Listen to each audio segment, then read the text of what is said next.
Pandy concentrated 60 of his newly trained cavalry commanded by General Ants and 10,000 Erectator elite grenadier infantry to break through.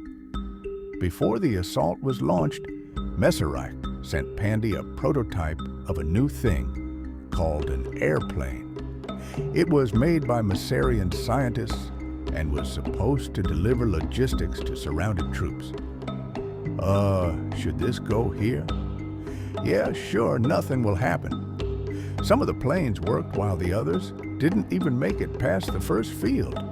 Still, the ones that flew managed to drop supplies into the pocket, and the encircled forces survived long enough for the relief force to reach them. The assault began, and the pocket received enough food and ammo to hold the Apricocian attacks back.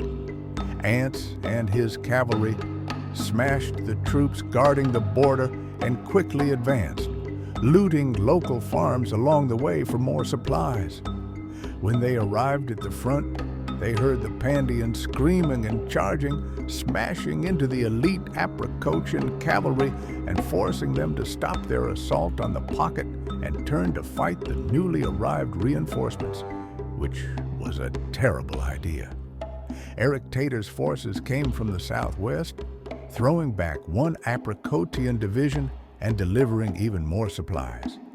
Apricotia, fearing a counter-encirclement, retreated its cavalry and troops to the army plant. Ants ordered his cavalry to encircle the retreating forces, and they successfully trapped a part of the Apricotian army, although the maneuver bought time for the Pandian troops to dig in. Pandy sent more reinforcements, this time regular infantry. Apricotia, expecting a counter-encirclement, placed its elite cavalry as a screening force on the western flank and pushed back the Erectators. At noon, a Pandian division attempted a flank but was intercepted by Verded. He captured the entire division and marched the prisoners into the Tuhu forest. There, he executed all 13,560 of them. The event is now called the Tuhu Forest Massacre. Verded is currently wanted by Messerich, Pondia, and the Jared Republic. Blogg did not sign the warrant. The Apricotians retreated due to heavy losses and fell back to the Tuho defense line, where they would hold the Pandians for a long time. Meanwhile, Bahrier Naval Duchy watched the situation collapse for Messerich and the Axis. Seeing that Messer was losing, suffering defeat after defeat, Bahrier joined the Entente.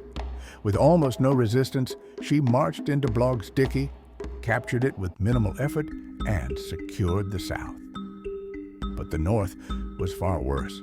The local tribes, loyal to Bloggism, refused to move an inch.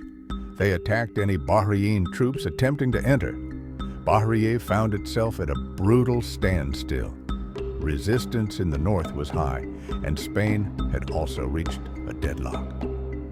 On the 18th of February, 1163, 3 months after Bahrier entered the war, a massive famine erupted in Messerich due to labor shortages. Too many men had been conscripted. Farms were empty.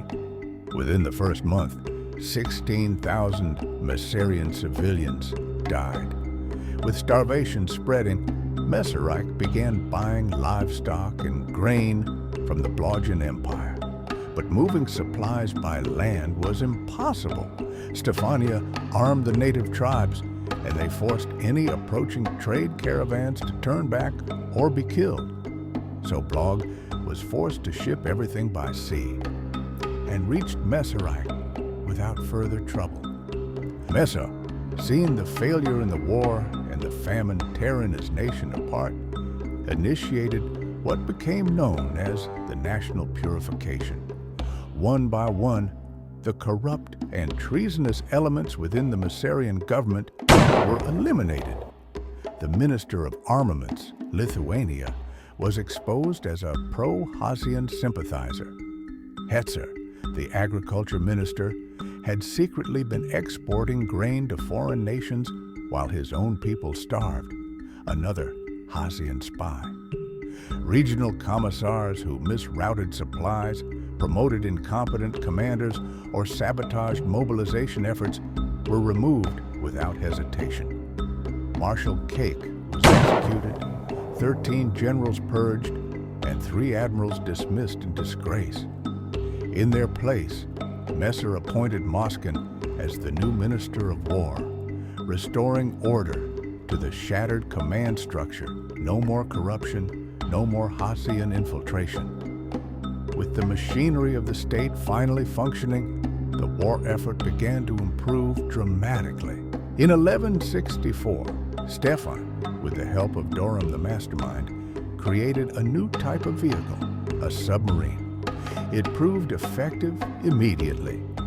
On New Year's Day of 1164, as a Blodgett hospital ship was returning with wounded Navy soldiers, Stefan's destroyers ambushed it and sank the ship, killing 1,573 people.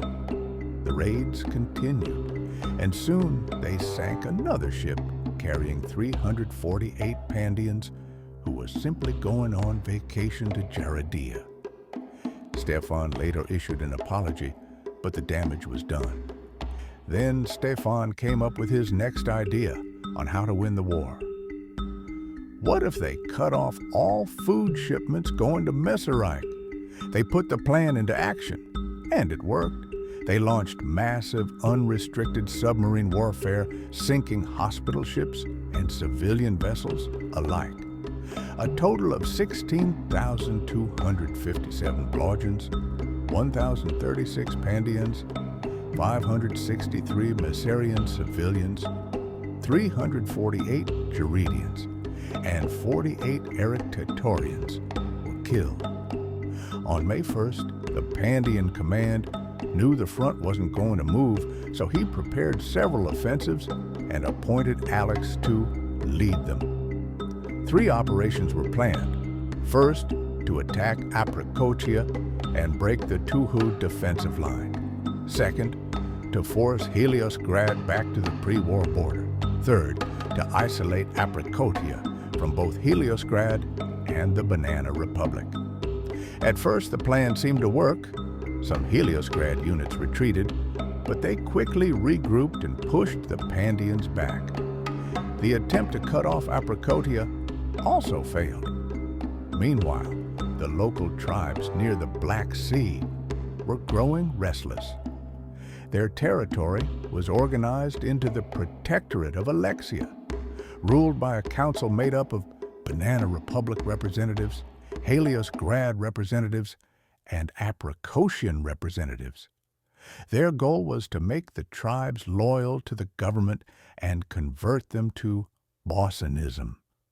The peasants, however, were unhappy.